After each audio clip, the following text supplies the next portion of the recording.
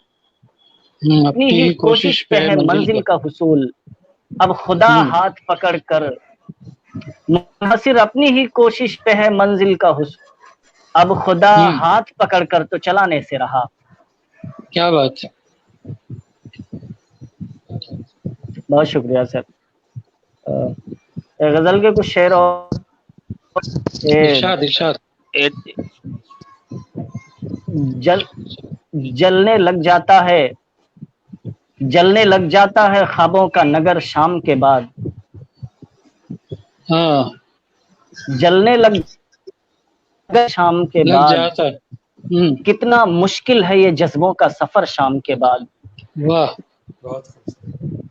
جلنے لگ جاتا ہے خوابوں کا نگر شام کے بعد، واہ مشکل ہے یہ جذبہ سفر شام کے بعد، کیا بات. اور عین ممکن ہے ملاقات میری تو کہ مائک میرے پہ دل دھیان میں رکھ. اتر شام کے بعد. مائک پہ دھیان رکھیے، مائک پہ آواز ادھر ادھر ہو رہی. نیٹ ورک شاید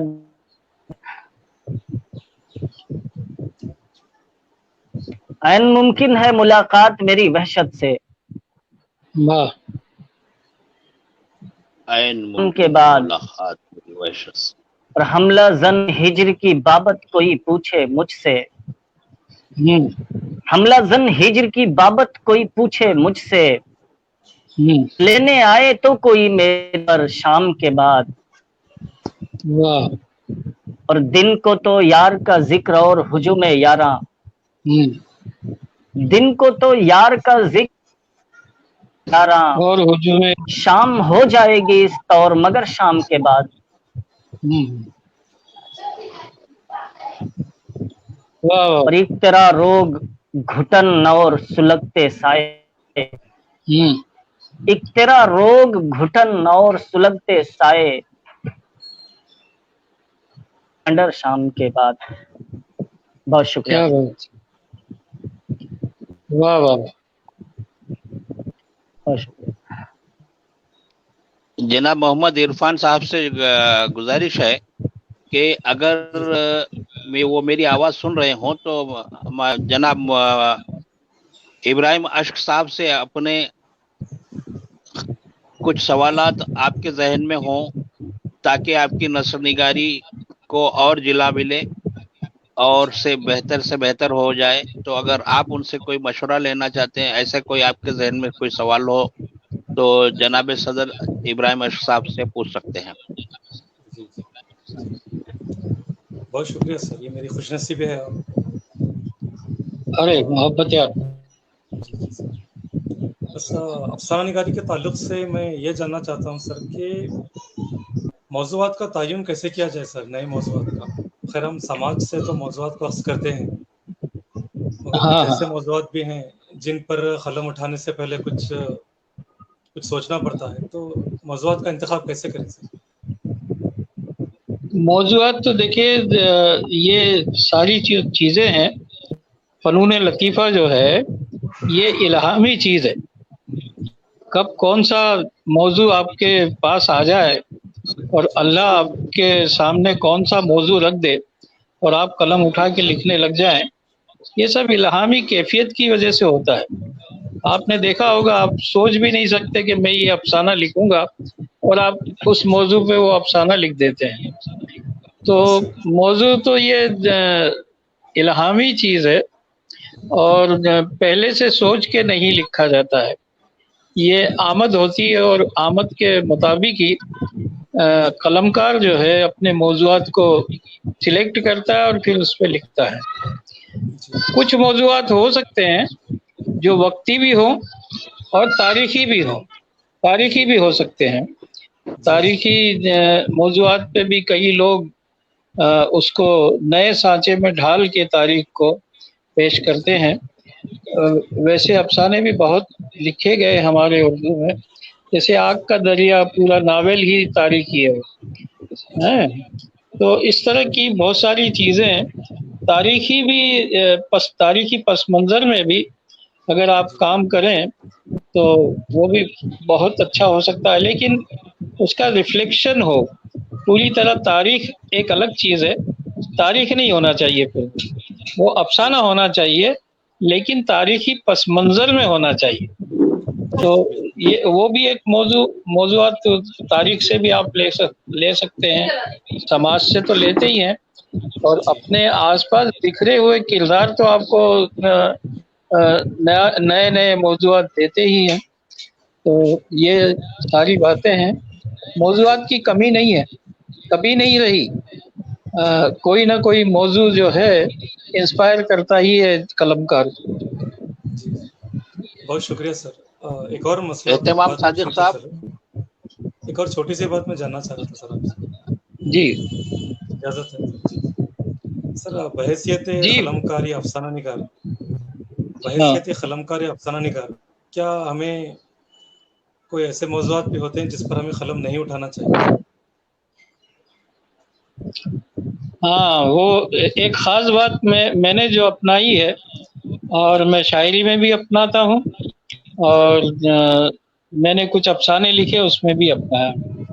جی جی تو وہ سب سے بڑی بات یہ ہے کہ انسان کو نیگیٹیوٹی نہیں آنے دینا چاہیے اپنے قلم جی میں. جہاں نیگیٹیوٹی آئی کہ قلم کار مار کھا جاتا ہے، آپ جی سر. پستی میں چلے جاتے ہیں. تو ہمیشہ پازیٹیو تھنکنگ رکھیے، حوصلہ مندی رکھیے، کردار و وقار کی بات کیجیے. کبھی بھی بد کرداری، جھوٹ، فریب، ان سے متاثر مت ہوئیے. جی چاہے کتنا ہی جھوٹ آگے بڑھ جائے لیکن سچائی اور حق پرستی ہمیشہ موجود رہے گی، اور بے جیت شک آخر میں اسی کی ہوتی ہے. بے شک کئی بے لوگ شک. متاثر ہو جاتے ہیں جھوٹ، جی فریب، مکاری ان سے، اور اس پہ قلم چلانے لگتے ہیں. تو وہ کبھی مت کیجیے. جی جی بہت شکریہ سر، بہت ضروری مشورہ سر، نوازش سر. جی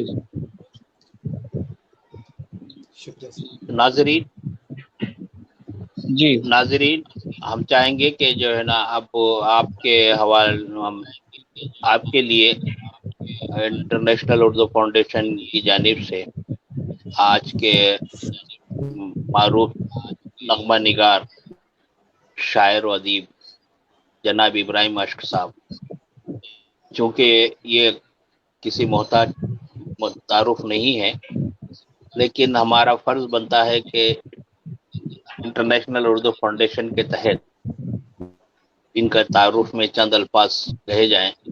یہ ہم لوگوں کی، آپ لوگوں کی، افسانہ نگاروں کی اور ناظرین کی خوش قسمتی ہے کہ آج اتنی گہما گہمی اور مصروفیت کے دور میں بھی ہم آپ کے سامنے ایک ایسی شخصیت کو ان کے کلام کے ساتھ پیش کر رہے ہیں جن کا کلام آج سے 25-30 سالوں سے اتنا دھوم مچا چکا ہے.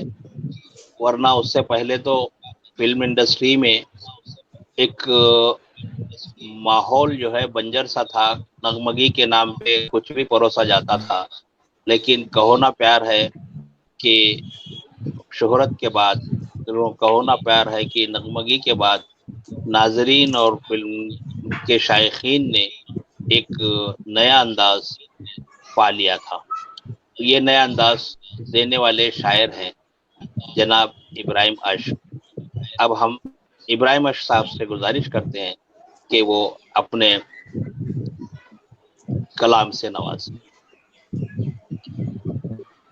کچھ چونکہ میں نے سبھی اصناف سخن میں کام کیا ہے، تو سب سے پہلے جس ہند کی ایجاد ہمارے امیر خسرو صاحب نے کی وہ تھی دوہا. دوہے کو انہوں نے اس مقام تک لے جا کے چھوڑ دیا کہ جہاں ایک دوسرے کا پہنچنا بہت مشکل کام رہا، اور آج بھی دوہے جو ہیں امیر کے یاد کیے جاتے ہیں، پڑھے جاتے ہیں، اور وہ ایک نیا درس دیتے ہیں۔ تو میں وہیں سے شروع کرتا ہوں۔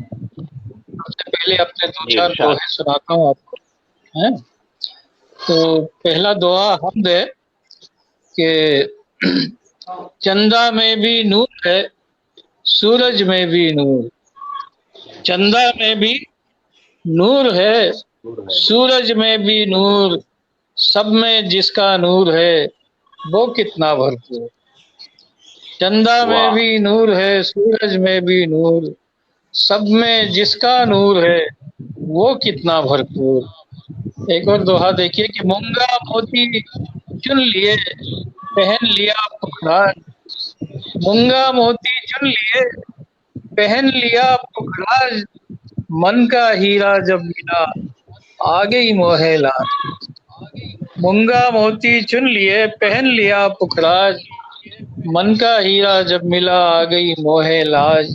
ایک دوہا ماں کے لیے کہ صاحب ہیں اپنی جگہ، صوفیزم میں صاحب جو ہے خدا کو کہتے ہیں، تو صاحب ہیں اپنی جگہ، ماں کا اپنا مان، صاحب ہیں اپنی جگہ، ماں کا اپنا مان، پھر صاحب کو جاننا پہلے ماں کو جان۔ آپ نے ماں کو جان لیا تو پھر صاحب تک پہنچنے میں آپ کو کوئی دشواری نہیں ہے۔ تو صاحب ہیں اپنی جگہ، ماں کا اپنا مان، پھر صاحب کو جاننا پہلے ماں کو جان۔ ایک اور دوہا دیکھیے کہ نردھن کا دھن ایک ہی، گن والا ہو پوت، نردھن کا دھن ایک ہی، گن والا ہو پوت، اپنی ساری نسل وہ کر دے گا مضبوط۔ گن والا ہو پوت، نردھن کا دھن ایک ہی، گن والا ہو پوت، اپنی ساری نسل وہ کر دے گا مضبوط۔ اور ایک آخری دوہا اور سنیے کہ آئے مصیبت جب کبھی، بالکل ماڈرن تھاٹ ہے، یہ نیا ایک دم جدید کہنا چاہیے تھنکنگ ہے کہ آئے مصیبت جب کبھی ایسے اچانک آئے، آئے جب کبھی ایسے اچانک آئے، تانگے کا گھوڑا کہیں رستے میں مر جائے، تانگے کا گھوڑا کہیں رستے میں مر جائے، آئے مصیبت جب کبھی ایسے اچانک آئے۔ اب غزل کے کچھ اشعار پیش کرتا ہوں۔ مطلع ہرزیز ہے کہ بنیاد سنبھالی کبھی دیوار سنبھالی، بنیاد سنبھالی کبھی دیوار سنبھالی، ایک دل کی عمارت تھی کئی بار سنبھالی، بنیاد سنبھالی کبھی دیوار سنبھالی، ایک دل کی عمارت تھی کئی بار سنبھالی، اور ایک دل کی عمارت تھی کئی بار سنبھالی، تلوار رکھی اور قلم کو جو اٹھایا، تلوار رکھی اور قلم کو جو اٹھایا، تلوار سے بڑھ کر کوئی تلوار سنبھالی، تلوار سے بڑھ کر کوئی تلوار سنبھالی، اور سر اپنا جھکایا نہ کسی شاہ کے آگے، سر اپنا جھکایا نہ کسی شاہ کے آگے، سر اپنا جھکایا نہ کسی شاہ کے آگے، ہر بار انا نے میری دستار سنبھالی، ہر بار انا نے میری دستار سنبھالی، اور ایک عمر گزر جانے پہ محسوس ہوا، بہت ساری باتیں ایک عمر گزر جانے کے بعد ہی محسوس ہوتی ہیں، ان کا جی مطلب پتا چلتا ہے۔ شعر دیکھیے کہ ایک عمر گزر جانے پہ محسوس ہوا ہے، ایک عمر گزر جانے پہ محسوس ہوا ہے، یہ زندگی بیکار تھی بیکار سنبھالی، بنیاد سنبھالی کبھی دیوار سنبھالی، ایک دل کی عمارت تھی کئی بار سنبھالی۔ جی، ایک دل کی ایک ایک دو ایک رباعیاں سنا دیتا ہوں آپ کو کہ ایک جی قطرہ دریا ہے تو دریا ہو جا، ایک قطرہ دریا ہے تو دریا ہو جا، ایک ذرہ صحرا ہے صحرا ہو جا، ایک قطرہ دریا ہے تو دریا ہو جا، ایک ذرہ صحرا ہے تو صحرا ہو جا، اس طرح گزر اشک حدوں سے اپنی، اس طرح گزر اشک حدوں سے اپنی، ایک شخص اگر تو ہے تو دنیا ہو جا، ایک شخص اگر تو ہے تو دنیا ہو جا۔ اور گھر چھوڑ کے فرزانے نکل جاتے ہیں، گھر چھوڑ کے فرزانے نکل جاتے ہیں، گھر چھوڑ کے مستانے نکل جاتے ہیں، گھر چھوڑ کے فرزانے نکل جاتے ہیں، در چھوڑ کے مستانے نکل جاتے ہیں، دنیا کے لیے دار و رسن پر اپنے، دنیا کے لیے دار و رسن پر اپنے سر چھوڑ کے دیوانے نکل جاتے ہیں، سر چھوڑ کے دیوانے نکل جاتے ہیں۔ ایک ہلکی پھلکی سی ایک اور گواہی جس میں ایک لفظ ایک حرف بدلتا ہے، باقی پورا مصرع ایز اٹ از رہتا ہے۔ سر درد محبت میں مزہ دیتا ہے، سر درد محبت میں مزہ دیتا ہے، ہر درد محبت میں مزہ دیتا ہے، ہر درد محبت میں مزہ دیتا ہے، ہر درد محبت میں مزہ دیتا ہے، یہ درد بری چیز ہے مانا ہم نے، یہ درد بری چیز ہے مانا ہم نے، پر درد محبت میں مزہ دیتا ہے، پر درد محبت میں مزہ دیتا ہے۔ تو ناظرین، یہ تھے ابراہیم اشک صاحب، آج کے جلسے کے مبصر، اور ہم چاہتے ہیں کہ جتنے ناظرین اس پروگرام کو دیکھ رہے ہیں کہ وہ اپنی رائے پیش کریں، اور انٹرنیشنل اردو فاؤنڈیشن کی یہ کوشش آپ کو کیسی لگی، ہمیں واٹس ایپ کے ذریعے، فیس بک پر ہماری حوصلہ افزائی اور زرین مشوروں سے نوازتے رہیں۔ ہم جناب محمد عرفان سامین گلبرگہ، نوجوان افسانہ نگار کے بھی شکر گزار ہیں کہ انہوں نے اپنا افسانہ پیش کرنے کے لیے اپنا قیمتی وقت دیا، اور جناب اہتمام صادق صاحب نے بھی اپنا خوب افسانچہ سنایا اور اپنی شاعری کی صنف بھی آپ لوگوں کے سامنے پیش کی۔ ہم سب آخر میں جناب ابراہیم اشک صاحب سے درخواست کرتے ہیں کہ جب کبھی بھی اردو انٹرنیشنل فاؤنڈیشن کو آپ کی ضرورت پڑے گی، ہم چاہیں گے کہ آپ دستیاب ہوتے رہیں، اور ہمارے نئے لکھنے والوں کی ہمارے نئے لکھنے والوں کے لیے حوصلہ افزائی کرتے رہیں، اس طرح ان کی راہیں آسان کرتے رہیں۔ بالکل۔ ہم سبھی مہمانان اور افسانہ نگاروں اور آپ کا بہت بہت دل کی گہرائیوں سے شکریہ ادا کرتے ہیں۔ خدا حافظ۔